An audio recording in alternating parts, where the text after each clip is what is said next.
Mae yna rhywbeth da ni gyd yn defnyddio bob dydd sy'n lladd y blaned.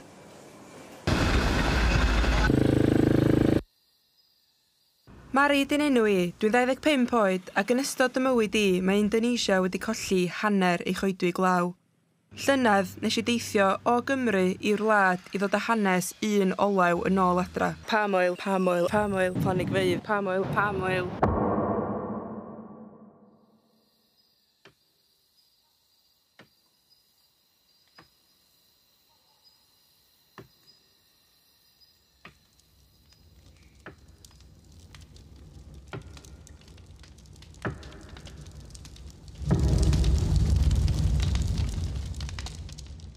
Dwi yma ar blanhigfa palm oil yn Gogledd Sumatra.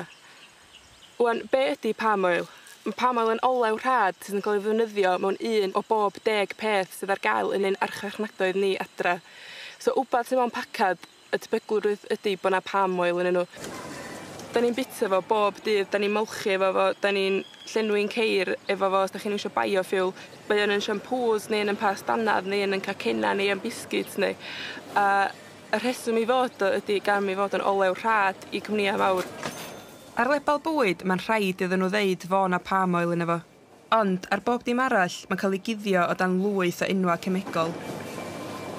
Felly mae cwmnïau enfawr yn gwneud proffit anfaddeuol ar y diwydiant yma. Diwydiant sydd yn dreinio Indonesia o'i cyfoeth naturiol. Ac ar y diwedd y dydd yn mynd I droi I tir nhw'n anialwch, tir oedd yn goedwi glaw ac yn un o'r llefydd fwyaf biodiverse ar y blaned.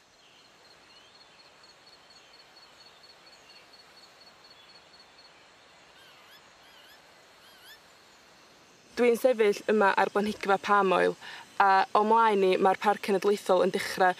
Dyma pa mor agos mae'r diwydiant yn gwthio y ffiniau efo coedwig sydd yn fod wedi cael ei warchod. Mae'r diwydiant yma yn bwmio gan bo' na farchnad iddo fo. Mae yna blanigfeydd ar sgêl cymunedol, ond mae yna hefyd blanigfeydd ar sgêl diwydiannol, ac y rei ar sgêl y diwydiannol sydd angen I stopio achos maen nhw'n erydu'r tir, maen nhw'n difrodi yr amgylchedd ac yn llygru'r afonydd. Da chi'n edrych lawr ar ganolbarth Kalimantan, ar blanhigfa palm oil ac ar y darna gwyn sy'n graith o lle oedd na jungle yn arfer bod. Tir efallai wedi bod mor ffrwythlon di droi yn anialwch. Ond, be sy'n gwneud planhigfa palm oil mor wahanol i'r jungle? Mae'r coedwigoedd glaw, maen nhw'n systema eco-cytbwys. Mae'r canopy yn rhoi cysgod i'r tir sydd o danodd sydd yn gwneud ymgylchiadau llaith, sydd yn cadw dŵr a maeth yn y tir, sydd yn golygu bod yr haen ucha o soil lle yn llawn nitrogen ac yn llawn maeth. Unwaith mae hwnna wedi mynd, unwaith mae'r goedwig wedi cael ei thorri, mae'r tir sydd ar ôl yn ddiffrwyth. Dyna di'r tir mae'r palm oil yma yn cael ei dyfu ar. Mae'r catastrophe yma yn digwydd yn ein cenhedlaeth ni. Mae'r diwydiant yma yn gwneud y cyfoethog yn gyfoethocach a'r tlawd yn dlotach. Ond mae'r pris y bydd rhaid i'r genedlaeth nesaf dalu am yr olew rhad yma am fod yn uffernol o ddrud.